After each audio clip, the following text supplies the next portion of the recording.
Every year, they forgot my birthday, but spoiled my daughter-in-law's mother. This time. I was folding laundry when my phone rang. Thursday morning, 10:15. The kind of gray November light that makes everything look like it's underwater. I had the television on low, some home shopping channel. The sound of people selling things I would never buy. It was just noise, background static to keep the apartment from feeling so empty. The caller ID said daughter. I smiled. My oldest, my firstborn. The girl I held in my arms for 12 hours in a hospital room that smelled like antiseptic and roses because someone had sent flowers. Her father had sent flowers. He was still good at that back then. Remembering flowers, remembering to show up. That was 47 years ago. I was 23. My whole life was still a soft thing I could hold in both hands. I answered the phone. Hi, sweetheart, I said. Mom, she said. Her voice was tight, the way it gets when she is about to tell me something she thinks I do not want to hear. We need to talk about Thanksgiving. I folded a towel, pressed the crease flat against my thigh. I knew that tone. That tone meant change. That tone meant she had already made a decision and was now searching for the softest way to deliver it. Of course, I said. What about Thanksgiving? She sighed. That long, slow exhale that daughters learn from their mothers but use against them. So we were thinking, Mark and I, we want to do something different this year. Just the immediate family, quality time, small group. I stopped folding. I looked at the towel.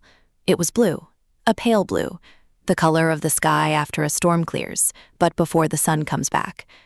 I had bought that towel 3 years ago at a Target in a town I did not live in anymore.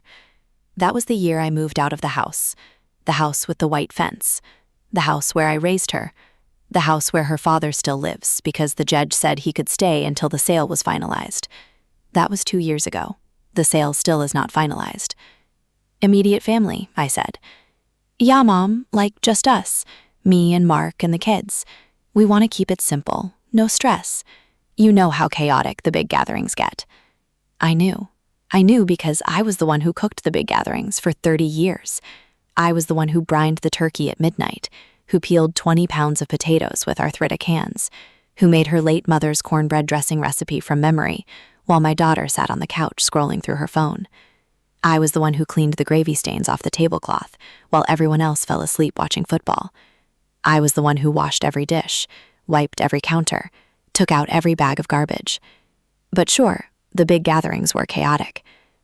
So you are saying you do not want me there? I said. I did not mean to say it that flat, but I am old, I am tired. I have reached the age where I no longer have the energy to wrap hard things in soft paper. Mom, that is not what I am saying, she said. I am just saying we want to do something intimate this year.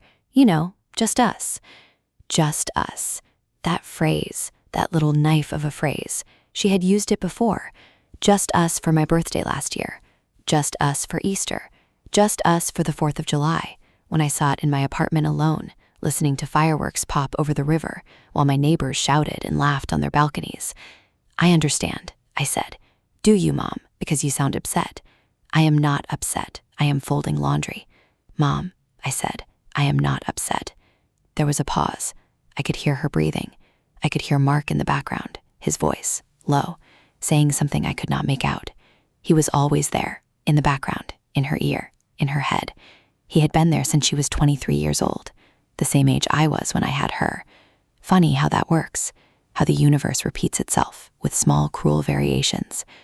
Okay, Mom, she said. I will call you after Thanksgiving. We can do something then, just the two of us. Lunch, maybe. Sure, I said. I love you, she said. I love you too, I said. She hung up. I kept holding the phone. It was warm against my ear. I looked at the laundry basket. 3 towels, 2 pillowcases, a pair of my jeans, a sweater I had not worn in months because the collar was frayed, and I could not bring myself to throw it away.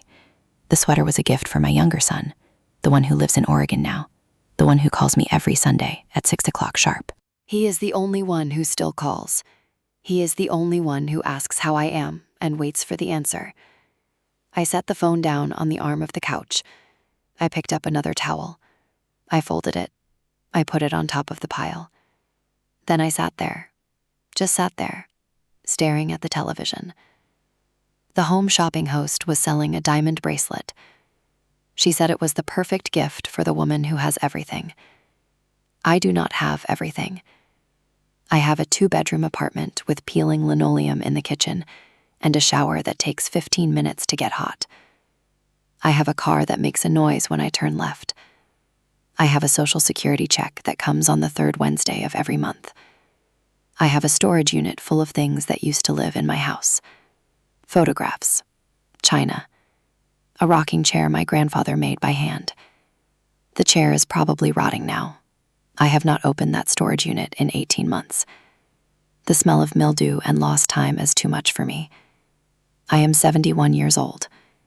I have 2 children, 4 grandchildren, 1 ex-husband who still lives in the house we bought together when Jimmy Carter was president. I have a son-in-law who has looked at me the same way for 20 years. Like I am furniture. Like I am a lamp he tolerates because it came with the house. His name is Mark. Mark is tall. Mark is handsome in that bland, expensive way that people from good suburbs are handsome. He works in finance. He drives a black SUV that is always clean. He plays golf on Saturdays. He drinks scotch. He calls me mother, even though I have asked him 100 times to call me by my name. Mother. Like I am his mother. Like I am some generic placeholder. Like I am a role and not a person. He has been married to my daughter for 22 years. They have 3 children, 2 boys and a girl. The boys are teenagers now. They do not look at me when I speak. They look at their phones. They look at the television. They look anywhere but at me. The girl is 12. She is the only one who still hugs me. But she hugs me the way you hug a neighbor you barely know. Quick, polite, already pulling away before your arms close. I remember when she was 3. She would climb into my lap and put her head on my chest. She would fall asleep there while I watched old movies on TCM. Her little hand curled around my thumb. I remember the weight of her, the warmth, the tiny sigh she made when sleep finally took her. I remember thinking, this is what matters. This is what I gave up everything for. My career, my freedom, my body. All of it worth it for this small breathing creature who trusts me completely. Now she is 12.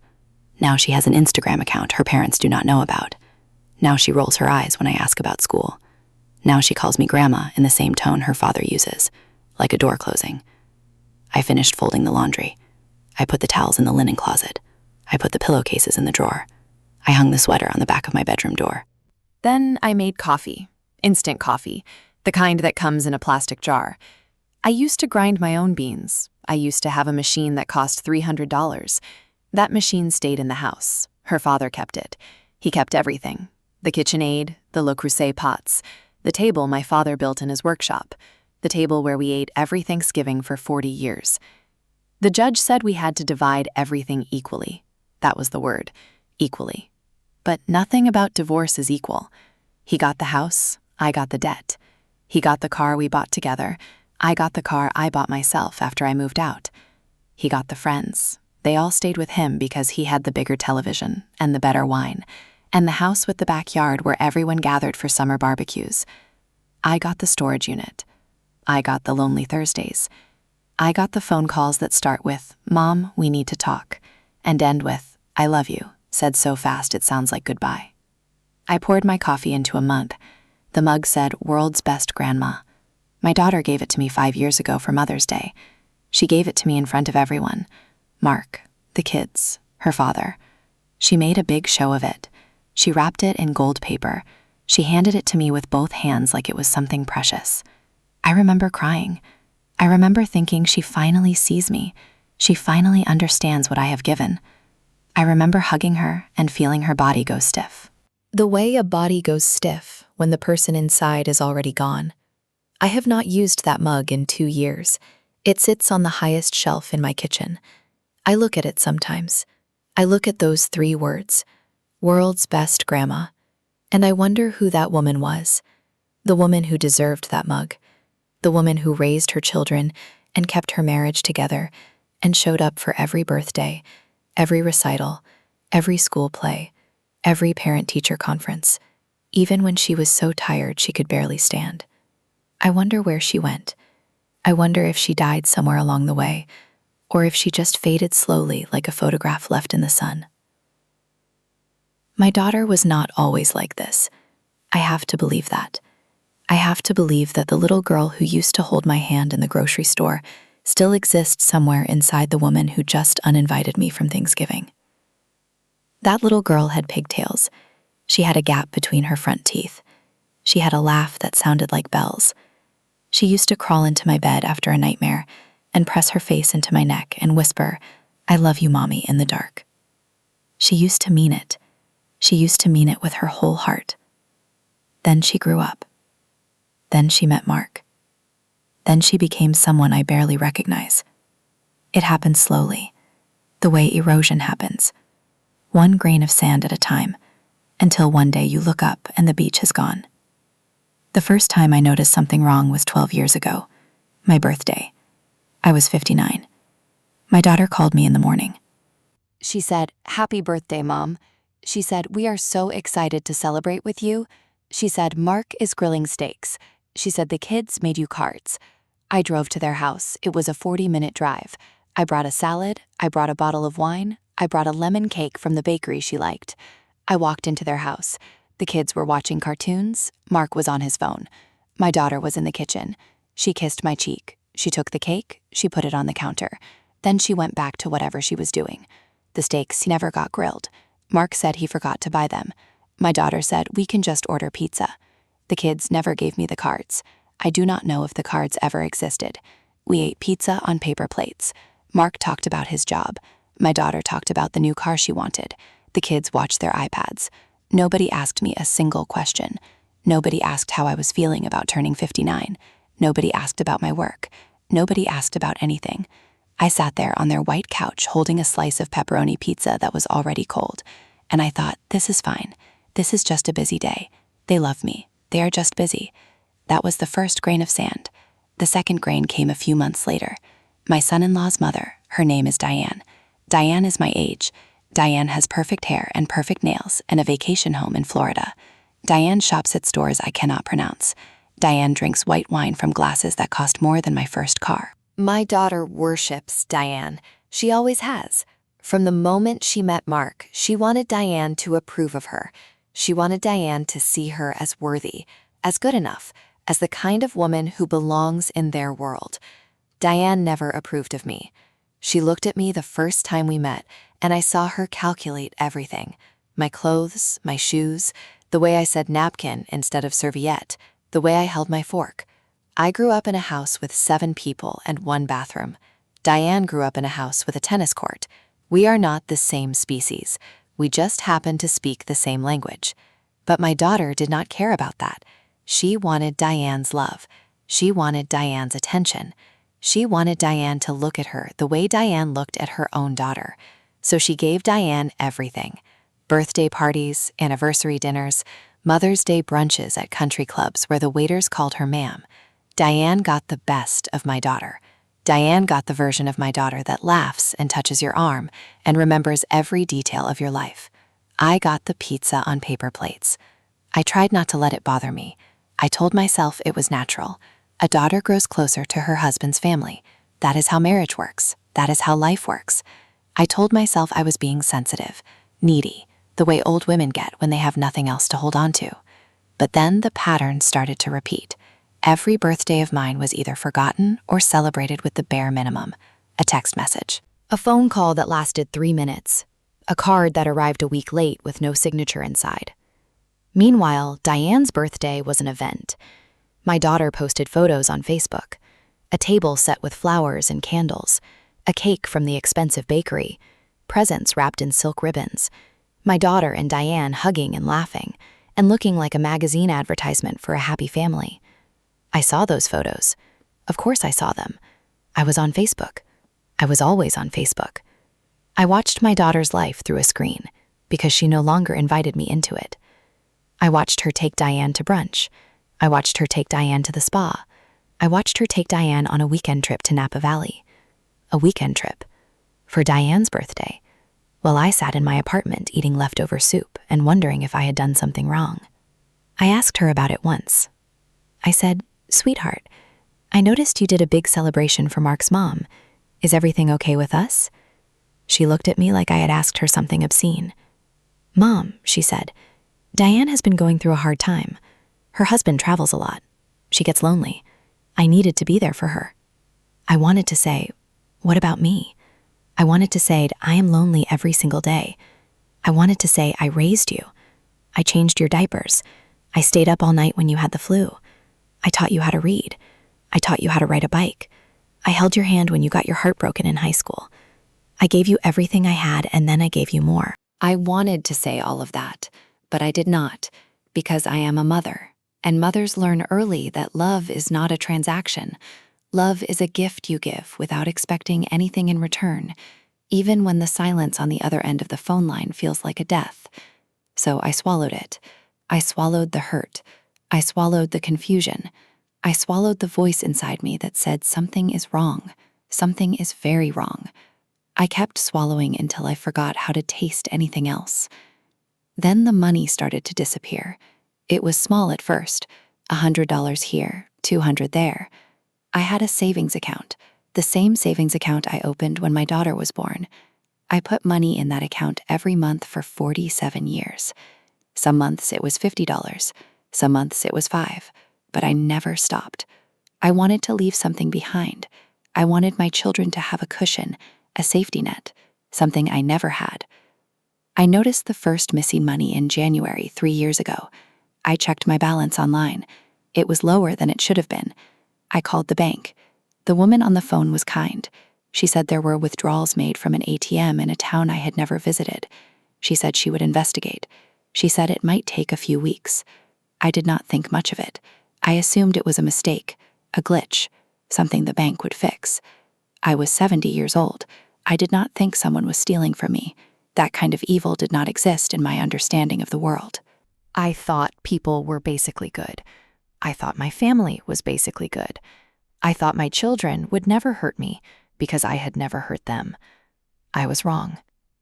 The bank called back 2 weeks later. The woman said they had reviewed the security footage. She said the withdrawals were made by a woman. She described her: brown hair, average height, wearing a black coat. She asked if I knew anyone who matched that description. I knew. I knew before she finished the sentence. My daughter has brown hair. My daughter is average height. My daughter owns a black coat. My daughter knew my PIN because I had told her 5 years ago when she helped me set up online banking. I had trusted her. Of course I trusted her. She was my daughter. I did not tell the bank the truth. I said I did not recognize the description. I said it must be a stranger. I said I would handle it. The bank reversed the charges. They put the money back in my account. They offered to press charges. I said no. I said no because I could not imagine the alternative. I could not imagine sitting across from my daughter in a courtroom. I could not imagine telling a judge that the girl I gave birth to had stolen from me. I could not imagine the headline: elderly mother sues daughter. The shame would have killed me faster than the loneliness. So I let it go. I did not confront her. I did not ask questions. I just changed my PIN and stopped checking my balance online. I buried the knowledge the way you bury a body. Deep. Far down, in a place you promise yourself you will never visit again. But the body always rises. The real betrayal did not happen until last summer, August. The kind of August where the air is so thick you can taste it. I was at my daughter's house. She had invited me for dinner, a real dinner, with real plates. I was excited. I put on my best dress. I wore the earrings my mother left me. I drove 40 minutes with my windows down because the air conditioning in my car had stopped working, and I did not have the money to fix it. I arrived at 7. The house looked beautiful. The lights were on. The garden was blooming. Mark's car was in the driveway. Diane's car was there too. I recognized it. A white Mercedes. Spotless. Perfect. Like everything else in their life. I walked to the front door. I knocked. Nobody answered. I could hear voices inside. Laughter. The clink of glasses. I knocked again. Louder. The laughter stopped. Then I heard footsteps. The door opened. My daughter stood there. Her face went pale when she saw me. "Mom," she said, "what are you doing here?" You invited me, I said, for dinner. She looked over her shoulder, into the house. I followed her eyes. I saw the dining room table. It was set for 6. Candles, flowers, the good china. The good china I had given her as a wedding gift. The china that belonged to my grandmother. The same china I had eaten off of as a little girl at Thanksgiving dinners that lasted for hours. And there at the table sat Diane. Diane with her perfect hair and her perfect nails. Diane wearing a cream-colored dress that probably cost more than my rent. Diane holding a glass of wine and looking at me with an expression I could not read. Pity, maybe, or triumph, or just boredom. Sitting next to Diane was a man I did not recognize. He was older, silver hair, a suit jacket. He looked like the kind of man who owned boats. And sitting across from him was Mark. Mark, who did not look at me. Mark, who stared at his plate like it contained the secrets of the universe. My daughter stepped outside and closed the door behind her. She stood on the porch with me. The porch where I had sat 1,000 times watching her children ride their bikes in the driveway. The porch where I had cried when her father told me he was leaving. The porch where I had held my granddaughter for the last time before she stopped wanting to be held. "Mom," she said. Her voice was low. "Careful. The way you talk to a child who is about to have a tantrum. I am so sorry. I completely forgot. We had planned this dinner for Diane and her friend weeks ago. It completely slipped my mind that I invited you." "It slipped your mind," I said. "Yes. I feel terrible. Can we reschedule? Tomorrow maybe, or next week." I looked at her. I looked at the face I had kissed 1,000,000 times, the face I had watched sleep when she was a baby, the face I had wiped tears from when she skinned her knee, the face I had cheered for when she graduated from college. That face was a stranger now. That face belonged to someone who could look me in the eye and lie without flinching. "Who is the man?" I asked. "What man?" "The man at the table, sitting next to Diane." My daughter shifted her weight. She looked down at her feet. She was wearing sandals. Her toenails were painted pink. The same pink she had worn as a teenager. The same pink I had helped her pick out at the drugstore when she was 14 and worried about her first date. "That is Diane's boyfriend," she said. "Diane's husband travels for work a lot. They have an arrangement. It is complicated. Diane is having an affair," I said. "Mom, please do not judge. It is not our place to judge." I was not judging. I was just trying to understand why you would invite me to dinner and then forget about me. "I told you it slipped my mind," she said it, like that solved everything. Like forgetting your mother was no different than forgetting to buy milk. Like I was a chore she had neglected, a task left incomplete, a box she forgot to check. "I should go," I said. "Mom, wait." "No, you have guests. Enjoy your dinner." I turned around. I walked back to my car. I did not run. I did not cry. I just walked, one foot in front of the other, the way you walk when you are trying to convince yourself that you are still alive. She called my name twice. Then she stopped. I heard the door open and close. I heard the laughter start again, the clink of glasses, the sound of a world that did not include me. I got in my car. I sat there for a long time, the engine off, the windows up, the heat pressing against the glass like a hand. I stared at the house where my daughter lived, the house where my grandchildren slept, the house where I had spent so many hours that I thought they added up to something. They did not add up to anything. I drove home. I did not cry on the drive. I waited until I was in my apartment. I waited until the door was locked. I waited until I was sitting on my couch in the dark. Then I cried. I cried the way you cry when someone dies, because someone had died. The daughter I thought I had, the family I thought I loved, the life I thought I built. All of it dead, all of it gone. And nobody had even bothered to tell me. The next morning I woke up to a text message. It was from my daughter. She said, "I am really sorry about last night. Let me make it up to you. Lunch on Friday, my treat." I did not respond. I stared at the message for an hour. My treat. Like I was a child she needed to bribe. Like a meal could fix the years of being forgotten. Like lunch could undo the image of Diane sitting at my grandmother's table, drinking wine from my grandmother's glasses. I finally typed back. Okay. What else was I going to say? No. I could say no. I could say no, and then what? More silence. More loneliness. More Thursdays folding laundry and watching home shopping channels. I was 71 years old. I did not have the time or the energy to be angry. Anger is for young people. Anger is for people who still believe that justice exists and that someone will eventually apologize and mean it. I did not believe those things anymore. Friday came. We met at a restaurant near her office, a chain restaurant, the kind with laminated menus and breadsticks. She was late, 20 minutes. She apologized. She said work was crazy. She ordered a salad. She picked at it while I ate a bowl of soup that tasted like nothing. We talked about the kids. The boys were doing well in school. The girl had joined a soccer team. My daughter showed me photos on her phone. I looked at them. The boys had Mark's face now, hard and closed. The girl still had my daughter's eyes, big, brown, the kind of eyes that used to look at me like I was the whole world. She is beautiful, I said. She knows it, my daughter said. She is impossible lately, all attitude. She gets it from me, I said. My daughter laughed, a real laugh, the first real laugh I had heard from her in years. For a moment, I saw the girl again, the pigtails, the gap between her teeth, the way she used to fall asleep on my chest. Then the moment passed. Mom, my daughter said, there is something I need to tell you. I put down my spoon. I looked at her. She was nervous, twisting her napkin in her hands, the way she used to twist her hair when she was little and she had done something wrong. What is it? I said.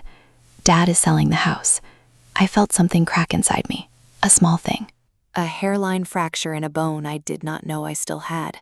The house, I said? Yes, he needs the money. He has been talking about it for a while. He found a buyer. They close at the end of the month.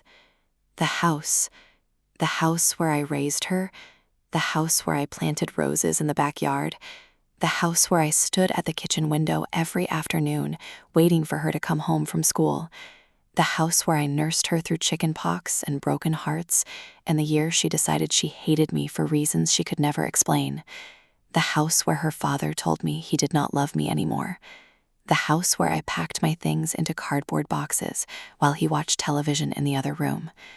That house was the last piece of my old life, the last place where I could still feel my mother's presence, the last place where I could still hear my children's laughter echoing off the walls. And now it was gone, being sold, like a piece of furniture, like a car, like something that did not matter. I thought I would get half, I said. What? The sale, the divorce settlement. I was supposed to get half. My daughter stopped twisting her napkin. She looked at me with an expression I had never seen before. It was not pity. It was not guilt. It was something else, something colder. Mom, she said, you need to talk to Dad about that. I am just telling you what I know. You knew about this? I said. She did not answer. She did not have to. The silence was enough. The silence told me everything. She had known. She had known for weeks, maybe months, and she had not told me. She had let me sit in my apartment, folding laundry and drinking instant coffee, while her father sold the only home I had ever known. Why did you not tell me? I asked. Because I knew you would react like this. Like what? Like a victim. Mom, you always act like everyone is out to get you. Dad needs the money. He is old. He has medical bills. He cannot afford to keep the house. It is not about you. It is not about me. I repeated the words. They tasted like ash. It is about Dad. He is struggling. You have your apartment. You are fine. You have always been fine. I am fine, I said. Yes, you are. So please do not make this into a thing. A thing, she said. A thing. Like the dissolution of my entire life was a thing. Like the betrayal of my husband and the silence of my daughter and the loss of my home was just a thing. A minor inconvenience. An awkward conversation. I stood up. I took $20 out of my wallet. I put it on the table. Enough for my soup, enough for her salad, enough to say I paid my way. I always paid my way. That was the thing about being me. I had paid for everything my entire life, and I had never once been reimbursed. Where are you going? My daughter said. Home, I said. Mom, sit down. I am going home. I walked out of the restaurant. I walked to my car. I got in. I drove. I did not know where I was driving. I just drove. Through the town where I grew up. Past the school where my children learned to read, past the park where I pushed them on swings, past the grocery store where I held their hands and told them they could only pick one cereal. Everything was still there, the buildings, the streets, the stoplights, but I was not there. I had become a ghost in my own life, a woman who existed only in the spaces other people forgot to fill. I drove for an hour, maybe longer. I ended up at the cemetery where my parents are buried. I parked the car. I walked to their graves. I sat down on the grass. The grass was dry. The summer had been cruel. No rain for weeks. Everything was dying. I looked at my mother's headstone. She died when I was 52. She was 74, the age I will be in 3 years. I wondered if she felt this way at the end. Forgotten, discarded, a burden her children carried because they had no choice. "Hey, Mom," I said out loud. "I do not know what I am doing anymore." The cemetery was quiet. A few birds, the sound of my own breathing. I sat there until the sun went down. Then I drove home. The next few months were a blur. The household. I got nothing. My lawyer said there was nothing I could do. The divorce settlement had been signed. The agreement was clear. I had given up my claim to the house in exchange for keeping my retirement account. That was the deal. That was the deal I had agreed to when I was so broken I could barely sign my own name. I should have fought harder. I know that now. But I was 69 years old when I signed those papers. I was tired. I was sad. I was desperate to be done. I did not know that being done meant being empty. My daughter stopped calling. Not completely, but the calls became shorter, fewer. She texted more. Emojis, short sentences. "Hope you are doing okay. Thinking of you." The kind of messages you send to an acquaintance you do not actually care about. Thanksgiving came. She did not re-invite me. I spent the day alone. I bought a frozen turkey dinner from the grocery store, the kind that comes in a plastic tray. I heated it in the microwave. I ate it on the couch while watching the Macy's parade on television. The parade looked the same as it always did. Big balloons, cheerful faces, a world that kept turning even though mine had stopped. My son called from Oregon. He asked what I was doing. I said I was having dinner with friends. I lied. I lied because I did not want him to worry. He had his own life, his own family, his own problems. He did not need to carry mine. Christmas came. My daughter sent a gift card, $50 to Target. No card, no note, just the gift card in a plain white envelope. I used it to buy socks. I needed socks. The ones I had were full of holes. I threw the old ones away. I put the new ones in my drawer. I closed the drawer and did not open it again for 3 days. New Year's Eve came. I watched the ball drop on television. Alone. I toasted myself with a glass of sparkling cider. I made a resolution. I resolved to stop hoping. Hoping was what hurt me. Hoping was the knife. Every time I hoped my daughter would remember me, every time I hoped my ex-husband would acknowledge what he did, every time I hoped my grandchildren would ask about my life. Hope was the thing with feathers, and feathers burn. Then February came.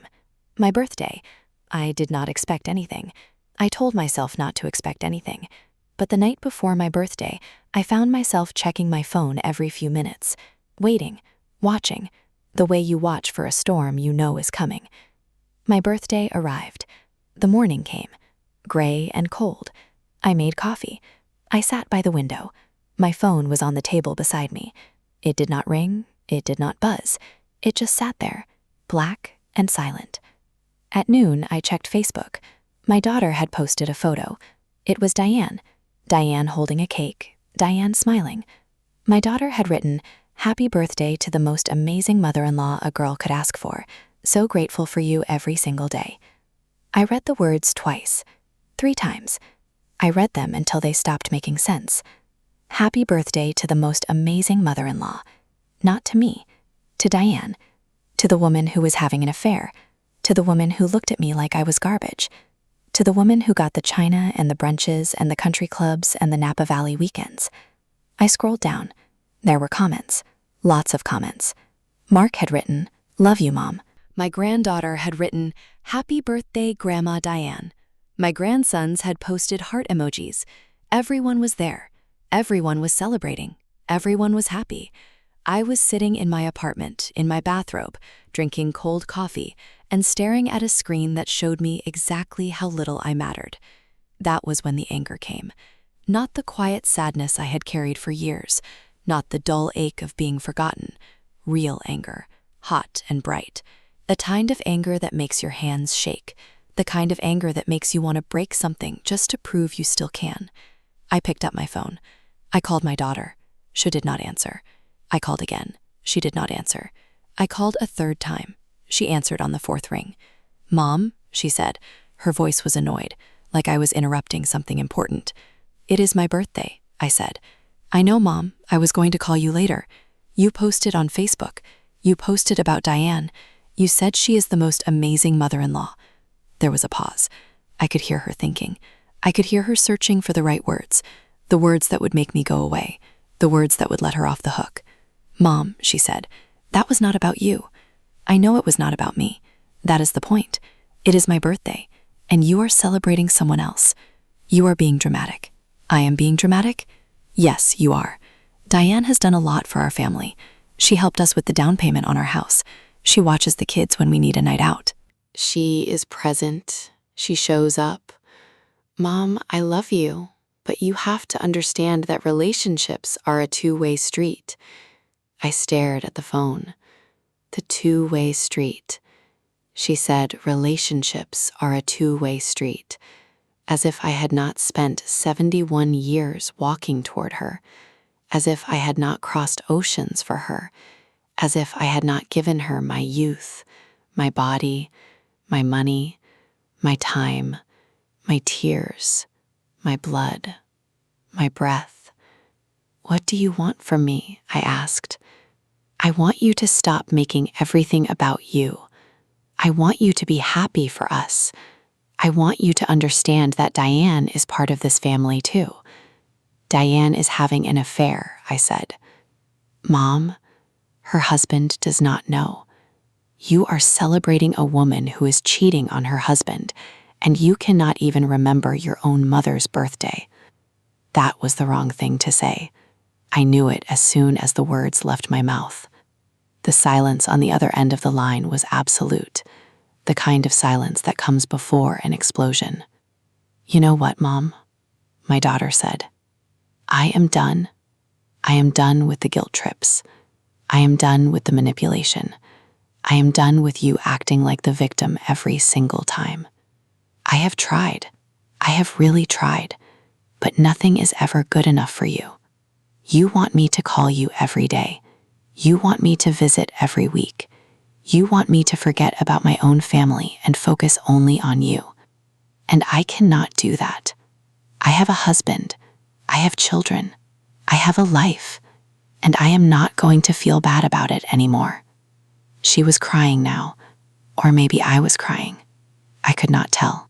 The sounds had blended together, the way everything blends together when you are falling apart. "I never asked you to forget about your family," I said. "I just asked you to remember me." "Goodbye, Mom." She hung up. I sat there.